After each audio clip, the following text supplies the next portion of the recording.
Sveiki mano brangieji. Na kągi, ir prabėgo 2024, susitinkam apžvelgti paskutinįjį metų mėnesį. Visų pirma, tai labai noriu padėkoti tiems, kurie praleidote šiuos metus su manimi. Kanalas sparčiai auga. Suprantu, jog jums tai yra aktualu, įdomu. Dėl to neapleisiu jūsų ir 25 metais. Kuo stipresnis, didesnis jūsų įsitraukimas, tuo daugiau vaizdo įrašų galite tikėtis iš manęs. Ir ne tik mėnesinių prognozių, bet ir daugiau išsirink kortą prognozių. Tai noriu visus labai pasveikinti su artėjančiam gražiausio metų šventėm, su šventom kalėdom, su naujaisiais metais. Linkiu, kad 2025 būtų dar gražesni, dar nuostabesni nei 2024. Linkiu jaukių, mielų, ramių, šventų kalėdų. Ir labai noriu pakviesti savo sekėjus bent jau gruodžio mėnesį tapti Kalėdų senelio pagalbininkais. Ką tai reiškia? Tai yra labai norėčiau, kad bent jau gruodžio mėnesį mes pasistengtumėm padėti kitiems žmonėms. Jeigu galite, paaukokite, susiraskite kažkokį tais paramos fondą, kuris būtų artimas jūsų širdžiai ir paaukokite kiek galite. Jeigu nepasitikite fondais, galbūt gatvėje pamatysite kažkokį tai žmogų, kuriam reikės pagalbos. Irgi padėkite. Jeigu turite laisvo laiko, yra pilna veiklų, kaip jūs galite padėti, dedikuoti būtent savo laiką, taip ir padėti žmonėms turėti gražesnes kalėdas. Šie darbai tikrai nelieka nepastebėti, Dievo visatos, kuom jūs tikite, taip, jūs tikrai gaunate už tai karmos taškų. Ir vis dėlto mes turime nepamiršti, kad mes gyvename savo tam tikrose socialinėse grupėse, kurioms mes turime atnešti kažkokios tai naudos. Ir jūs jausitės labai gerai padarę gerą darbą ir kažkam kitam jūs įrodysite, kad tikrai Kalėdos yra stebuklų metas. Tad labai skatinu pabūti Kalėdų senelio pagalbininkais. O jeigu dar ir išsiugdysite tokį įprotį ir teiksite pagalbą, paramą tiems, kuriems jos reikia ištisus metus, tai pas jūs dar daugiau karmos taškų ateis. Dar viena naujiena. Gavau ne vieną užklausą, ar įmanoma būtų mano prognozes išversti į tam tikras užsienio kalbas. Tad nuo šiol mano visos prognozės turės 4 užsienio kalbų subtitrus, tai yra anglų, ukrainiečių, rusų ir hindi. Taigi galėsite aptarinėti savo prognozes ir su savo rato žmonėmis, kurie lietuvių kalbos nesupranta. Na ir kai visada primenu, man yra labai svarbus jūsų atgalinis ryšys, taip sakant, tie energetiniai mainai, taip, bent jau paspauskite patinka mygtuką ar parašykite kažkokį tais komentarą, pasidalinkite su žmonėmis, kuriems būtų aktualu visą tai išgirsti. Na ir aišku, kas dar neužsiprenumeravote, tai labai skatinu užsiprenumeruoti kanalą, kad nepraleistumėte svarbių įdomių prognozių. Tai kuo daugiau kanalas augs, kuo daugiau jūsų įsitraukimo aš matysiu, tuo daugiau prognozių galėsite tikėtis pamatyti šiame kanale. Kaip visada noriu priminti, kad mano prognozes reikia žiūrėti pagal 3 pozicijas, pagal savo saulės ženklą, pagal mėnulio ženklą ir pagal ascendento ženklą. Tuomet jūs pamatysite detalesnį, aiškesnį mėnesio vaizdą, taip, kokios sritys jums pildysis pagal vieną poziciją, kokios pagal kitą ir kokios pagal trečią. Jeigu dar nežinote savo šių ženklų, juos labai lengvai galite apsiskaičiuoti internete. Aprašyme po šio vaizdo įrašo aš paliksiu 5 minučių vaizdo įrašą, kurio pagalba lengvai galėsite susižinoti savo šias 3 pozicijas. Na ir kaip visada pradedant nuo astrologinės pusės, tai visą gruodžio mėnesį mus vis dar veiks retrogradinis Merkurijus. Jeigu jums tai negirdėta, jeigu nesuprantate, ką aš kalbu, tai iškart skatinu susistabdyti šį vaizdo įrašą ir nukeliauti pasižiūrėti bet kokią būtent lapkričio prognozę. Tai va ten prognozės pradžioje aš išdėstau detaliau, kokiu laikotarpiu pas mus ten retrogradinis Merkurijus ir ką daryti, ko jokių būdų nedaryti. Tai daugiau ties šią temą Šį kartą jau nebeapsistosiu, tik ką noriu pabrėžti, retrogradinis Merkurijus yra blogas naujoms pradžioms, bet grįžimui į praeitį, kažkokiom tai korekcijom, esamų projektų, dalykų, situacijų patobulinimui laikas yra puikus. Gruodis, advento laikas, apmąstymo laikas, taip, buvimo ramybėje laikas, tai vat taip ir praleiskite savo gruodžio mėnesį. Tuomet neturėsite kažkokių tais bereikalingų nudegimų tam tikrose situacijose. Tai tiek norėjau pasakyti pradžioje, o dabar jau galėsime keliauti į gruodžio mėnesio analizę. Svarstyklės. Pagrindinis įvykis svarstyklėms gruodžio 1 savaitę.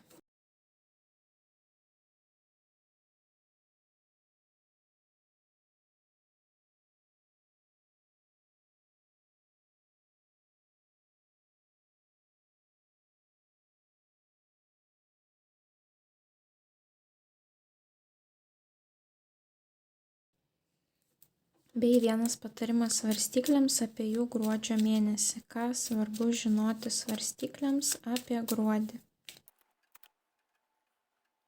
Na kągi svarstyklės, jums gruodžio mėnesį iškrito daug pasididžiavimo savimi kortų, šventimo kortų, daugokai vyrukų iškrito. Tai gali būti, kad turėsite daug komunikacijos su vyriškos lyties atstovais. Ir pagal viską turėtų būti labai svarbi antroji savaitė, nes iškrito netgi 2 didieji arkanai. Tai pradėkime nuo pirmosios savaitės. Pirmoji savaitė pilnai ugninga, nes jums iškrito 3 ugnies stichijos kortos, tai yra aktyvumo kortos, judėjimo kortos, įsakinėjimo kortos. Ir pasižiūrėkite, kaip įdomiai. Mes čia turime vieną merginą ir 2 vyrukus. Ir tie 2 vyrukai žiūri į merginą. Taip, tai kažkam gali būti būtent padidėjęs vyriškos lyties atstovų dėmesys, ypatingai kadangi turime retrogradinį Merkurijų, gali būti, kad pas jūs atkeliaus kažkokie tais vyrukai iš jūsų praeities. Bet apskritai tai vat jums iškrito pirmoji korta, lazdų šešetas, tai yra nugalėtojo korta, laimėtojo korta, taip. Kažkur jūs laimėsite, kažkur jūs būsite pastebėti, kažkurioj gyvenimo srity jūsų rezultatas gali būti numeris 1, taip, palyginus su kitų, aukščiausias, ta prasme, taip. Arba kažkas pasidžiaugs jūsų pasiekimais, arba jūs jausitės nugalėtojai. Galbūt gruodžio pradžioje bus aptariami praeito mėnesio rezultatai, kur jūs geriausiai pasirodėte, kur jūs išskirs iš kitų kolegų rato, taip. Na, vat kažkokia tai situacija gali būti, kaip ir sakiau, pavyzdžiui, asmeniniam gyvenime, taip jūs jaučiatės nugalėtojai, nes vat padidėjo priešingos lyties atstovų dėmesys, taip. Jūs jaučiatės nugalėtojai, nes pavyzdžiui, jūs labai sunkiai dirbote dėl savo išvaizdos ir pagaliau vat tas padidėjęs dėmesys jum indikuoja, kad aha, va tikrai aš nugalėtoja, aš nugalėtojas, aš tikrai pasistengiau ir turiu dabar puikų rezultatą ir žmonės jį mato. Čia taipogi šitas žmogus ne tik yra nugalėtojas, bet tas žmogus, paskui kurį nori eiti kiti, taip. Tai yra tas žmogus, kuris gali įsakinėti ir jums vat 3 kortos netgi tai indikuoja. Jums iškrito taipogi lazdų karalius. Lazdų karalius gali būti ugnies ženklo vyrukas, avinas, liūtas, šaulys, kuris kažkaip bus galbūt su jūsų va ta pergalė nugalėjimu susijęs. Tai va toks vyrukas arba turi dirbti fizinį darbą, kur daug judėti reikia, arba jisai kažkam įsakinėja, jisai turi didžiulį kiekį va tos išminties, patirties, jisai žino, ką pasakyti, jo žmonės klauso, va toks natūralus lyderis, taip. Ir prie to paties jums iškrito dar vienas toksai lyderis, imperatorius. Imperatorius yra avino ženklo žmogus, tai arba bus avinas šalia jūsų vyrukas, arba tiesiog imperatorius yra žmogus su didžiuliu kiekiu atsakomybių, tai yra gali būti jūsų darbdavys, gali būti apskritai kažkoksai tai naujas pažįstamas, kuris turi, pavyzdžiui, savo verslą ar dėsto kažkur tais kažką tais, na, vat, toks aukštesnio socialinio rango žmogus, kuris kažkaip bus vėlgi susijęs su jūsų tomis pergalėmis, taip, galbūt kažką tais dovanos, vat kaip matom, vyrukas tiesia ranką į tą merginą, taip. Tai imperatorius gali būti tiek jūsų tas vadovas, kuris, pavyzdžiui, jūs pagirs, bet greičiausiai turėtų būti du kažkokie tais vyrukai. Imperatorius gali būti tiek jūsų tėčio figūra, tiek jūsų senelio figūra, tiek jūsų vyro figūra. Na, vat kažkokie du vyrukai atkreips dėmesį į jūs pirmąją savaitę, galite iš jų išgirsti pagirų žodžių arba kažkokio tais padidinto dėmesio į jūsų pusę. Arba tiesiog, pavyzdžiui, kažkokie tais bonusai darbo vietoje iš šių vyrukų už jūsų puikius rezultatus, taip? Tai vat, pirmoji savaitė pas jūs jau kaip nugalėtojų.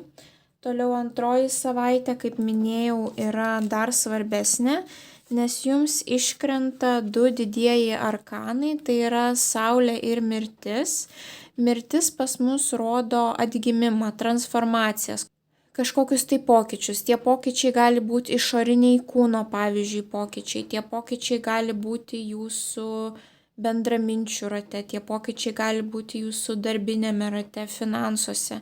Bet kurioje gyvenimo srityje, taip, kažkas, kas jūs transformuoja, kažkas, kas keičia jūsų rutinę, kažkas galbūt, kas keičia jūsų požiūrį į gyvenimą. Bet ta transformacija jūsų neišgąsdins, nes mes turime Saulės kortą, tai yra, pati pozityviausia, sakykim, taip, korta visoje taro kaladėje. Saulė neturi kažkokių tais didelių negatyvių reikšmių.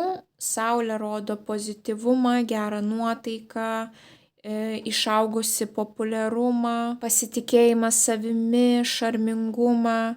Viską, kas susiję su Saulė, su žibėjimu, saulėgrąžos, matome visą net kortą tokia geltona, pozityvi, taip. Tai kažkokie tai pokyčiai jūsų neišgąsdins, jūs jais džiaugsitės. Arba gali būti, kad tie pokyčiai, tuos jūsų pokyčius matys visi. Ta prasme, dėl savo tų pokyčių galbūt jūs būsite aptariami, daugiau pastebėti, nes vis dėlto Saulė yra to matomo žmogaus korta, taip. Tai pavyzdžiui, apie jūsų tuos pokyčius kažkokius jūsų gyvenime gali kalbėti kiti žmonės, jūs tiesiog antrąją savaitę šviesite, visi jūs matys, taip, ir gali kalbėti apie jūsų transformacijas. Ir prie to paties jums iškrito kardų šešetas. Kardų šešetas yra kelionių korta arba palikimo kažko, kas jums nebetarnauja. Pavyzdžiui, išsiskiriate su savo draugais, draugėmis, kur matote, kad jau nei jūsų vertybės nesutampa, nei gyvenimo būdas, nei suvokimas apie gyvenimą, taip, ir jūs nusprendžiate su tai žmonėmis išsiskirti. Galbūt tai kažkokie tais kolegos, darbo vieta, persikraustimas. Įvairiausios tokios situacijos, taip, ir ta jūsų transformacija pilnai gali būti susijusi su kažkokių žmonių palikimu ar su kažkokia tais kelionė. Apskritai šitos trys kortos gali jums indikuoti kelionę, taip, į kažkokią tai saulėtą šalį. Jūs keliaujate ir kadangi kardai yra oro stichija, tai greičiausiai lėktuvu.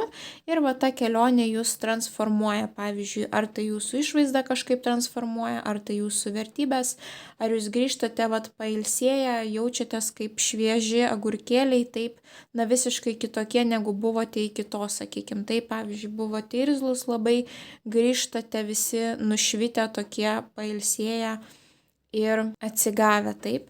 Tai kažkokios tokios situacijos gali būti. Taipogi Saulė indikuoja ir vaikus, mažus vaikus. Tai galbūt gali būti kažkas susijęs su vaikais, su palikimu, su judėjimu link jų. Pavyzdžiui, gali būti kelionė pas savo vaiką, taip, kuri jūs transformuos. Tai kažkas turi būti susiję arba su žinomumu, arba su vaikais, arba su puikia nuotaika, švytėjimu iš išorės ir iš vidaus, taip, su Saulės korta. Tai tai kažkokia tokia bus transformacija, kelionė, trumpalaikė, ilgalaikė, kažkur tais pajudėsite, kažką tais kažko tais atsisakysite, kažkokius tai ryšius galbūt nukirsite, bet jūs džiaugsitės tai padarę taip. Tuomet trečioji savaitė vėl pas jūs atkeliauja aš šaunuolis, aš šaunuolė nuotaika, nes jums iškrenta taurių devynetas. Tai taurių devynetas rodo, kad arba jūs savimi labai didžiuositės, arba jūs kažką tais norėsite švęsti, arba investuoti į savo grožį, nes va taurių devynetas jau yra tokia aukšto finansinio lygio korta, kur jau jūs galite atsipalaiduoti ir palepinti save. Tai vat kažkoksai tai gali būti lepinimo momentas arba didžiavimosi savimi ir prie to paties jums iškrenta kardų valetas ir mes čia matome knygas, dažniausiai kardų valetas vat kažką tokio ir atspindi, tai yra ar jūs daugiau gilinsite savo teorinės žinias, ar jūs turėsite kažkokias tai studijas, ar jūs bandysite kažkokį tais darbą savo projektą apginti, taip. Ar darbe tiesiog bandysite gilinti žinias, kažkokius tai testukus galbūt turėsite ir vat labai būsite patenkinti rezultatų, taip kaip jums pasisekė tai išmokti, ar kad jūs galite savo tas žinias tą trečią savaitę kažkur tai panaudoti, kažkam tais parodyti, taip. Taipogi pagal kardų valetą gali būti ateinanti kažkokia tais maloni žinia, vat kažkokie pirmieji žingsneliai susiję su dokumentais, popieriais, studijom, komunikacija, skambučiai, viskas, kas susiję vat su rašytinė, sakytinė komunikacija, taip, knygos, studijos, skambutis, elektroninis laiškas, SMS žinutė svarbi kažkokia tais maloni. Na, kad ir kas tai bebūtų, ar tai studijos, ar mokslai, ar kažkokia tai žinia, ta žinia jūs labai pradžiugins, jūs galbūt švęsite, arba tiesiog vat didžiuositės tyliai viduje, kad tu šaunuolis, tu šaunuolė, tu tai padarei. Taipogi valetai pas mus atsakingi už vaikus ir pagyvenusius žmonės, tai yra tos amžiaus grupės, kuriuom reikalingas mūsų rūpestis ir priežiūra. Ir prie to paties jums dar iškrenta dar vienas žmogus, dar vienas vyrukas. Vat pirmąją savaitę jums krito 2 vyrukai, trečiąją savaitę jums iškrenta taurių karalius, tai vat taurių karalius gali būti vandens ženklo vyrukas, skorpionas, vėžys, žuvis. Arba jisai tiesiog pagal charakterį ar pagal savo profesiją gali būti labai toks empatiškas, užjaučiantis, įsiklausantis, aukšto emocinio intelekto, taip, psichologas, psichiatras, kažkoksai tai daktaras, menininkas gali būti, taip, kūrybingas žmogus. Tai vat gali būti, kad tai bus jūsų dėstytojas, pas kurį jūs kažko tais mokysitės ar apginsite savo žinias, taip, kažkoks tai testukas, kažkoksai tai egzaminas ir jūs būsite labai labai patenkinti savo rezultatu, kurį galbūt neteisite švęsti, o galbūt tai bus, pavyzdžiui, tėčio ir vaiko santykis trečiąją savaitę ir jūs eisite kartu kažką tais švęsti, kažkur tais pasibūti taip smagiai ir bus labai malonus laikas praleistas su savo šeimos nariu, taip. Tai gali būti ir tokia situacija. Tuomet paskutinėje savaitę toks jausmas, kad labai jau pasilepinsite kažkokiais tai, sakykime taip, nelabai gerais dalykais, kadangi jums iškrito velnio korta, tai pavyzdžiui visos pagundos, taip. Galbūt paskutinė savaitė bus per daug alkoholio, o galbūt elementariai per daug cukraus, didžiulis persivalgymas, na va tos va šventės, ta paskutinioji savaitė, taip, kai dar užsilikęs maistas nuo kalėdų ir kūčių, bet jau reikia ir naujiesiems metams ruoštis.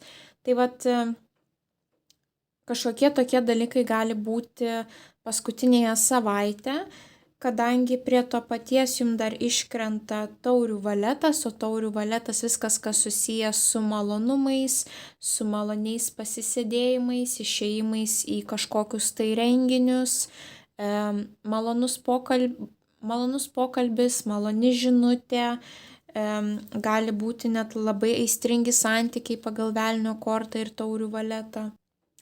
Velnias gali būti ir toksiški santykiai, bet pas jūs kitos dvi kortos labai gražios, pozityvios iškrito, tai nebus greičiausiai toksiškumo, tai yra jūs nekentėsite, bet jūs mėgausitės. Taipogi velnias gali būti valstybinės institucijos arba finansinės institucijos, tai galbūt kažkokius reikalus su šiomis institucijomis tvarkysite, pavyzdžiui, gaunate iš valstybinės institucijos kažkokią tais gerą žinią, sakykime, kažkoksai tai nuosprendis jūsų naudai ir jūs labai džiaugiatės ir prie to paties mums dar iškrenta lazdų tūzas. Tai vat lazdos yra kaip degtukas, ta pirmoji aistra, tas pirmasis užsidegimas, kažkokia tai liepsnelė, idėja šauna į galvą, kažkoksai tai noras atsiranda kažką tais padaryti. Pirmasis žingsnis, bet kažkokia veikla turi būti fizinė, taip. Užsipleskė noras, sakykime, kažką tais paremontuoti, kažką tais perstumdyti, kažką tais susitvarkyti, kažkur tais nuvykti, kažką tais pamatyti, taip.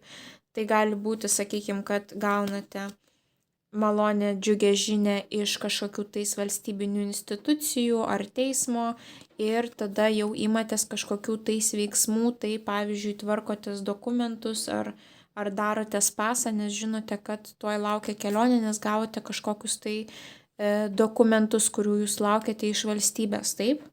O kitiems, kurie jokių tokių kelionių neplanuojate, tai gali būti, kad tiesiog turėsite malonų išėjimą kažkur tais į visuomenę, kur pasimėgausite gėrimais, maistu, kažką tais malonaus pamatysite, taip, ir gali būti, kad šiek tiek nesukontroliuosite savo norų ir kažko tais padauginsite, taip. Žodžiu, tokia bus pilnai atsipalaidavimo ir malonių potyrių paskutinioji savaitė. Taipogi, kaip ir sakiau, jau trečiąją savaitę, nes jums taipogi ten valetas iškrito, tik ten iškrito kardų, čia iškrito taurių, tai vėlgi gali būti kažkokie tais reikalai susiję su vaikais arba pagyvenusiais tėvais, seneliais. Ir tie reikalai su jais gali būti kažkaip taipogi susiję ir su valstybinėm institucijom. Tai yra, pavyzdžiui, jeigu su vaikais, tai valstybinis darželis, universitetas, mokykla, gimnazija, taip. Jeigu su pagyvenusiais žmonėmis, tai pavyzdžiui, sodra, ligonių kasos, globos namai, įvairiausios tokios institucijos ir kažką jūs tada su tuo šeimos nariu aktyviai darysite pagal lazdų tūzą. Taip, jūs tam žmogui bandysite pagelbėti, sutvarkyti jo reikalus, kažkur galbūt nuvežti, kažką atvežti, kažką įdėti, kažką nunešti. Tai tokios veiklos gali būti, priklausomai nuo jūsų gyvenimo situacijos, kiekvienam išsipildys skirtingai. Svarbiausia, kad turėtumėt omenyje būtent tuos raktinius žodžius ir tuomet jums pasidarys aiškiau, ką jie ten būtent gali reikšti. Ir jūsų patarimas paskutiniajam metų mėnesiui. Jums iškrito taurių šešetas. Tai yra korta, kuri indikuoja praeitį, grįžimą į praeitį, ar tai fiziškai, ar tai mintimis, grįžimą į vietas, kuriuose buvote anksčiau, muzikos klausimas, tos, kurios klausėte vaikystėje, žmonių sutikimas iš praeities, viskas realiai šitą kortą atspindi retrogradinį Merkurijų, taip, ką geriau daryti ir ko geriau nedaryti. Ir taipogi mes šitoje kortoje matome du žmonės ir mes matome energijų apsikeitimą, dėmesio rodymą. Tai labai svarbu gruodžio mėnesį, jeigu galite, paaukokite kažkam, jeigu turite artimuosius, parodykite jiem dėmesį, taip. Labai svarbu paanalizuoti, ar visiems duodate atgal tiems, kurie jums kažką tais duoda, taip, kad nebūtų, kad jūs iš visų visko reikalaujate, o patys niekam nieko neduodate. Tai labai susižiūrėkite šitus energetinius mainus, ar visiems duodate atgal kažkokiu tais būdu savo energiją, taip, ar tai piniginė energija, ar tai savo laiką, ar tai savo sveikatą. ar tai savo idėjas, žinias, patarimus, kažkokius tai naudingus kontaktus. Žodžiu, pamastykite, ar tikrai visi gauna atgal iš jūsų irgi dalelytę jūsų energetikos. Ir kaip ir sakiau, labai kviečiu pabūti Kalėdų senelio pagalbininkais, nes šita korta taipogi indikuoja tuos gerus darbus, taip ir svetimiems žmonėms, kuriems tos pagalbos tikrai reikia. Tai dar kartą labai noriu pasveikinti su artėjančiomis gražiausiamis metų šventėmis ir palinkėti didžiausios sėkmės gruodžio mėnesį, o mes pasimatysime jūsų kitose prognozėse. Ate, ate.